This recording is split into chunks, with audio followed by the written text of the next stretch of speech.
ചോദിച്ചാൽ കൊല്ലം റെയിൽവേ സ്റ്റേഷനിൽ യാത്രക്കാരിയിൽ നിന്ന് സ്വർണവും പണവും അടങ്ങുന്ന ബാഗ് കവർന്നു. റെയിൽവേ പരിസരത്തെ ഓട്ടോ ഡ്രൈവറാണ് കവർച്ച നടത്തിയത്. വാഹനം കണ്ടെത്തിയെങ്കിലും ഓട്ടോ ഡ്രൈവർ കേരളത്തിന് പുറത്തേക്ക് കടന്നു എന്നാണ് വിവരം. കോട്ടയം സ്വദേശി സാബിറയാണ് കവർച്ചയ്ക്കിരയായത്.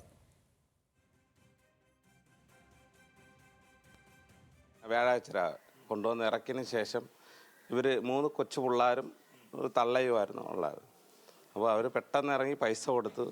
അപ്പം കൊച്ച് അവിടെ നിന്ന് ഇറങ്ങി റോഡിലാണ് ഇറങ്ങിയത്. അപ്പോഴത്തേക്ക് റോട്ടിൽ നിന്ന് അങ്ങോട്ട് ഇറങ്ങി ഓടിയപ്പോഴത്തേക്ക് കൊച്ചിനെ പിടിക്കാനായിട്ട് പോയപ്പോൾ മോൻ്റെ അടുത്ത് പറഞ്ഞ് മോനെ ബാഗ് എടുക്കാൻ മതി. അപ്പോൾ അങ്ങനെ മോൻ്റെ ബാഗ് എടുക്കാൻ പറഞ്ഞാൽ മോൻ്റെ ബാഗ് മാത്രമേ എടുത്തുള്ളൂ. അപ്പോൾ പെട്ടെന്ന് വണ്ടി അങ്ങ് പോവുകയും ചെയ്തു. കവർച്ച നടന്ന ഓട്ടോറിക്ഷയിൽ യുവതി സഞ്ചരിക്കുന്നതിൻ്റെ അടക്കമുള്ള CCTV ദൃശ്യങ്ങളും പുറത്തു വന്നിട്ടുണ്ട്. വിവരങ്ങളുമായി കൊല്ലത്ത് നിന്ന് ഷമീർ ചേരുന്നു. ഷമീർ, പോലീസിന് എന്തെങ്കിലും വിവരം ലഭിച്ചിട്ടുണ്ടോ ഇതുവരെ?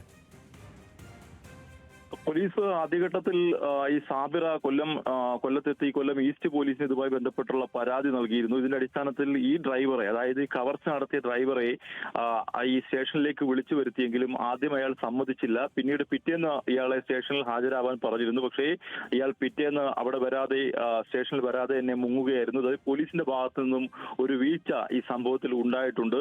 അതായത് 2 ലക്ഷത്തിലധികം രൂപ വില വരുന്ന സ്വർണ്ണാഭരണങ്ങളും അതുപോലെ തന്നെ പണവും അടങ്ങിയ ബാഗാണ് കവർച്ച നടത്തിയിരിക്കുന്നത്. വിൽസൺ എന്നാണ് ഈ ഓട്ടോറിക്ഷ ഡ്രൈവറുടെ പേര്.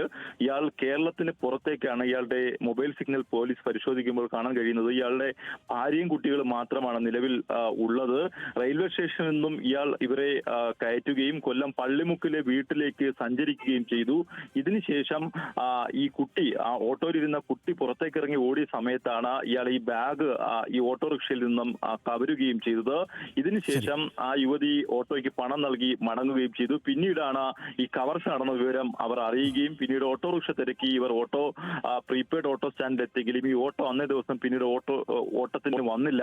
അതിനെ തുടർന്നാണ് പോലീസിന് പരാതി നൽകുകയും പോലീസ് ഇയാളെ വിളിച്ചു വരുത്തി ചോദ്യം ചെയ്തെങ്കിലും ഇയാൾ ആദ്യം സമ്മതിക്കാതിരിക്കുകയും പിന്നീട് ഇയാൾ നാടുവിടുകയും ചെയ്തു. ഇയാൾക്ക് കേരളത്തിന് പുറത്തേക്ക് പോലീസ് ഇപ്പോൾ അന്വേഷണം വ്യാപിപ്പിച്ചിട്ടുണ്ട്. സനീഷ്, ശരി, നന്ദി.